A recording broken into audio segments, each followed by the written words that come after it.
Cordial saludo. Vamos a hablar de las componentes rectangulares de un vector en el video de hoy. Para ello tomaremos un vector y lo colocaremos en posición normal, es decir, haremos que su origen coincida con el origen de un plano cartesiano. Vamos a considerar que este vector tiene una dirección alfa. Si trazamos la proyección de este vector sobre el eje horizontal, encontraremos el vector b sub x, que llamaremos componente horizontal del vector b. De la misma manera, si trazamos la proyección del vector sobre el eje de la y, encontraremos el vector b sub y, que llamaremos componente vertical del vector b. Los vectores b sub x y b sub y son las componentes horizontales del vector b. Y se cumple que la magnitud del vector x es igual a la magnitud del vector b multiplicada por el coseno de alfa. Y la magnitud del vector y es igual a la magnitud del vector b multiplicado por el seno de alfa. También se cumple que la magnitud del vector b es igual a la raíz cuadrada de la magnitud del vector x elevado al cuadrado más la magnitud del vector y también elevado al cuadrado. En el siguiente ejemplo tenemos un vector b de magnitud 25 metros sobre segundo y de dirección alfa igual a 30 grados. Si nosotros queremos conocer la magnitud del vector b sub x, tendremos que esta será igual a b por el coseno de alfa, es decir, 25 metros sobre segundo por el coseno de 30 grados. Y esto es igual a 21.65 metros sobre segundo. Si ahora queremos conocer la magnitud del vector y, esta será igual a b por el seno de alfa, es decir, 25 metros sobre segundo por el seno de 30 grados. Esto es igual a 12.5 metros sobre segundo. Podemos notar que la raíz cuadrada de 21.5 metros sobre segundo cuadrado más 12.5 metros sobre segundo cuadrado es igual a la raíz cuadrada de 624.97 metros cuadrados sobre segundo cuadrado.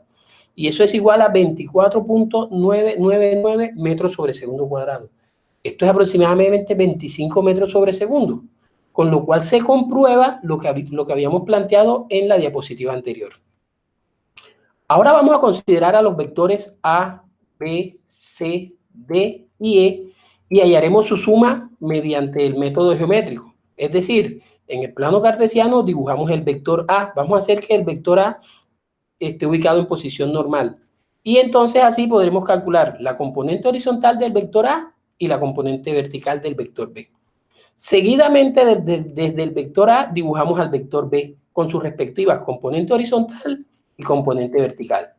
Seguido de B dibujamos al vector C con sus respectivas componente horizontal y componente vertical. Más adelante dibujamos al vector D con su componente horizontal y su componente vertical, y a partir de D dibujamos al vector E con sus respectivas componentes horizontal y vertical. Entonces el vector suma será un vector que dibujaremos desde el origen del plano cartesiano hasta la cabeza del vector E, es decir, este vector S. Y también notamos que la componente horizontal del vector S corresponde a la suma algebraica de las componentes horizontales de los vectores A, B, C, D y E. De la misma manera, la componente vertical del vector S corresponde a la suma algebraica de las componentes verticales de los vectores A, B, C, D y E. Entonces, esto nos está mostrando un procedimiento que podemos utilizar para encontrar de manera analítica la magnitud del vector suma. El procedimiento es el siguiente. Primero, hallamos los módulos de las componentes rectangulares de cada uno de los vectores presentes en la suma. Segundo, sumamos los módulos de las componentes horizontales y sumamos los módulos de las componentes verticales. Estos resultados serán la componente horizontal del vector suma y la componente vertical del vector suma. La magnitud de este vector suma lo hallaremos con el teorema de Pitágoras, es decir, la raíz cuadrada de la componente horizontal elevada al cuadrado más la componente vertical elevada al cuadrado. Y la dirección la hallaremos con arco tangente de la componente vertical dividida entre la componente horizontal. En el siguiente ejemplo mostraremos todo ese procedimiento del cual hemos hablado. Dice, realicemos la suma de los vectores A, B y C si A es igual a 35 newtons en la dirección 50 grados, B igual 58 newtons en la dirección 100 grados y C igual 74 newtons en la dirección 320 grados. Entonces, lo primero que tenemos que hacer es hallar la componente horizontal del vector A, que será igual a 35 newton por el coseno de 50 grados. Eso es 22.4 newton. La componente horizontal del vector B será igual a 58 newton por el coseno de 100 grados, y eso es igual a menos 9.86 newton. La componente horizontal del vector C será igual a 74 newton por el coseno de 320 grados, y eso será igual a 56.24 newtons. Seguidamente hacemos la suma algebraica de estos tres resultados y obtenemos S sub X igual a 66.78 newton. Es decir, esta es la magnitud de la componente horizontal del vector suma. Ahora hallamos la componente vertical del vector A. Esto será igual a 35 newton por el seno de 50 grados, lo cual nos da 26.6 newton. La componente vertical del vector B será igual a 58 newtons por el seno de 100 grados, y esto es igual a 56.84 newtons. Y la componente vertical del vector C será igual a 74 newtons por el seno de 320 grados, y eso nos da menos 47.36 newtons.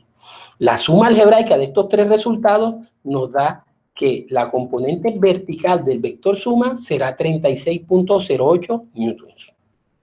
Para hallar entonces el módulo del vector suma, tendremos que este será igual a la raíz cuadrada de la componente horizontal elevada al cuadrado más la componente vertical elevada al cuadrado.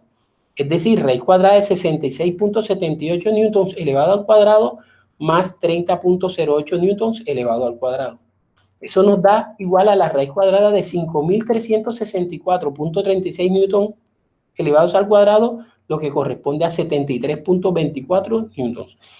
Entonces, la magnitud del vector suma que obtuvimos fue de 73.24 newton. La dirección de este vector será igual entonces a arcotangente de 30.08 newtons entre 66.78 newtons, lo cual, utilizando una calculadora, nos da como resultado 24 grados, 14 minutos, 54.36 segundos. Bueno, jóvenes, muchas gracias por la atención prestada a este video y espero que les sirva de mucha utilidad en nuestro curso de física. Nos vemos entonces en una próxima presentación.